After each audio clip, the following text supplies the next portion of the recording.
Hi there.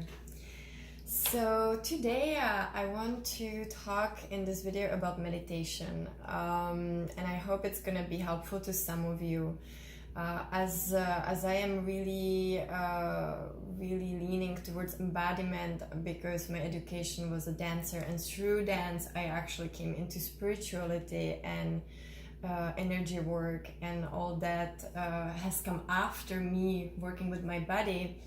I thought I will share my experience with meditation with you, and that it might actually help some of you, because it's not a long time ago, but like a year ago, I heard about meditation, and honestly I tried to meditate and I was just sitting with crossed legs, and the only things I was feeling was that I was sort of pretending I was meditating, and that's why I couldn't. Everyone was telling, not everyone, but a lot of people were talking about the benefits of meditation, and so I felt like I had to do it, but every time I sit somewhere quietly I would be falling asleep, or I would just be constantly just thinking there about what am I gonna do today, and just thought that because I'm sitting with crossed leg that's a meditation.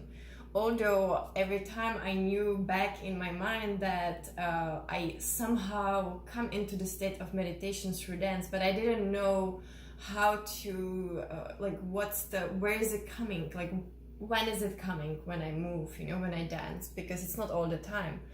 And so then I went and I began with yoga after dance, and so in yoga I still didn't learn how to meditate, even though I was sitting 20-30 minutes, listening to the apps or a teacher, and I was sitting and trying to meditate. And sometimes I had a momentary moments of like, oh, this feels good, but I couldn't stay with it because it didn't feel real, and I felt like I wasn't really meditating. So what really changed my approach, or what really helped me, was that I went to Vipassana. And Vipassana was a hardcore because in Vipassana, you have no choice, you're just meditating. But the teaching of Vipassana is extremely simple, and that really helped me, because listening to these guided meditations, and there's so many teachers out there telling you different techniques, they're often too complicated. And lately, so right now I have 3 teachers, and I have a teacher from India who is teaching me the philosophy of yoga. So not just asanas, but everything which is beyond asanas, including pranayama, which is actually breath work, which is very popular nowadays. But it has a lot of long tradition in India. And then I have a teacher now who I follow, and it's a Tai Chi master, Master Liao. And honestly, that was just a really beautiful coincidence when my friend who came to Guatemala a year ago told me about this temple, this Tai Chi temple in Guatemala. And I had this sense of I feel like I'm really lean towards Tai Chi, or something was drawing me into Tai Chi. So then this winter I went there and I spent 1 month with practicing with the monks, but they don't tell you how to do Tai Chi, but you just follow. It's a Qigong, so Qigong, it's a moving meditation. And I start questioning, so what's the difference between, because before going to there I went to Vipassana, right? So in Vipassana I really learned the technique of Vipassana, but I'm come back to it. And so that's my second teacher now is Mr. Leo, which is Tai Chi. And the third teacher, it's all the teachers I have around myself in one person. But basically these 2 plus Vipassana plus other influences brought me to a really deep realization. And through Tai Chi I'm actually understanding now the link, because there's an interesting thing. So in Vipassana they teach you the way how you learn to meditate is actually through focusing. First, you just learn to focus, because focus, it's the one thing you need for meditation.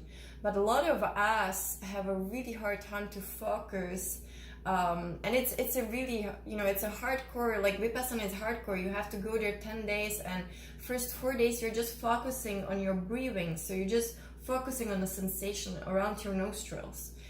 So imagine doing that for 4 days non-stop. Not everyone can do it, and not everyone has, unfortunately, the time to do it.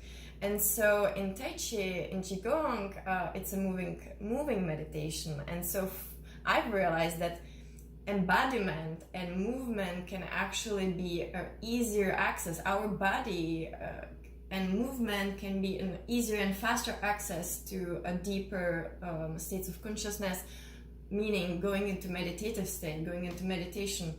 And in Tai Chi, and so there is this thing which I think I would like to share with you, which is you don't have to be sitting with crossed legs and not moving and thinking that you're meditating. Actually, the meditation really comes through the focus. So first you train the focus, but it can be sitting and just focusing on your breath and on the sensation, because then, later on Vipassana, you're going to be scanning your body. So you're going to go from the top to your toes. But if you don't have the focus, it's useless, because then you're just pretending, you're just imagining and visualizing, and that's not the meditation. That's it's your mind projecting, and that's the tricky part. In meditation, often we think we're meditating, but we're just pretending for ourselves that we are meditating. It's like a weird projection or imagination. And Goenka often says, just come back and really feel as it is. Don't try to project. Don't try to say, oh, this is beautiful, or like don't use your mind telling you what you're feeling, but really just see as it is, and just see the reality as it is. Don't put your judgment towards it. Don't react to it, right? And so the focus, it can be very simple. You don't have to sit in a cross leg, and you can learn focus through your body. And so here I'm coming to the embodiment, and there is a beautiful exercise in Tai Chi when you're pinching, or you're playing with the Tai Chi ball, and the sensation. But so you're using first everything: imagination, the body sensation, your breath, and your focus. But if you just do this simple exercise, so you try in one hand, imagine that your hand is reaching towards the whole universe, so everywhere is the whole universe, and just that simple image is really hard. So you really have to sit there and really feel the expanding, the infinitive universe, which is not just here or here or here or here or in my hands, but it's all around and expanding. And then from there, once you think that you felt that, or you could have at least a little bit imagined it, you just try to bring it in, and you try to pinch. Doesn't matter which fingers, but you try to pinch. And now there's a trick. You try to pinch with touching, but no touching. So I don't know if you see, but so I'm almost touching, but I'm not touching, but I'm feeling the skin of each other finger. And so just that, if you just do that, and you can close your eyes and you just stay there, you just meditated. You did 5 minutes of meditation, very simple, and you did the real 5 minutes. You're not sitting there and, thinking about, your day and trying to not think. And then from there, the second thing can be that you're gonna go, and you can just sit on a couch, or stand, but you're gonna pinch on the left side, the same sensation. You almost pinch, but not pinch, like you touch, but you don't touch. That's the trick. And then from here, keeping that sensation of not touching and touching, you really try to draw a very straight line, and you're relaxing it, but you try to draw a line on a diagonal. And just that moment of, and very, very slowly, without touching or detaching, and keeping the one line. So if you do already that, that's already much longer, and that already gave you a time of a huge concentration, but also a meditation. Because Tai Chi is, what's beautiful about Tai Chi and movement is that one thing is meditating and sitting, and then you maybe being able to go into the meditative state. But second thing is, how do we bring this meditation to a real life experience? Because after Vipassana, often, and I express that too, you feel or amazing, but then slowly it's fading, and then you don't know how to incorporate what you've learned into your daily life because it's busy, it's moving. You're not usually sitting with crossed legs in a dark room, right? Like you are with people, you are so, you know, so then maybe you're standing in a bus, and you can just do this simple exercise of touching but not touching. And so you're using the embodiment, you're using Tai Chi, but Tai Chi is basically a moving meditation, which is teaching you how to bring the meditative state into your actions. And that's the beauty. So I hope this was helpful, and please, any feedback is welcome, and any question as well. And I wish you a beautiful day. Bye.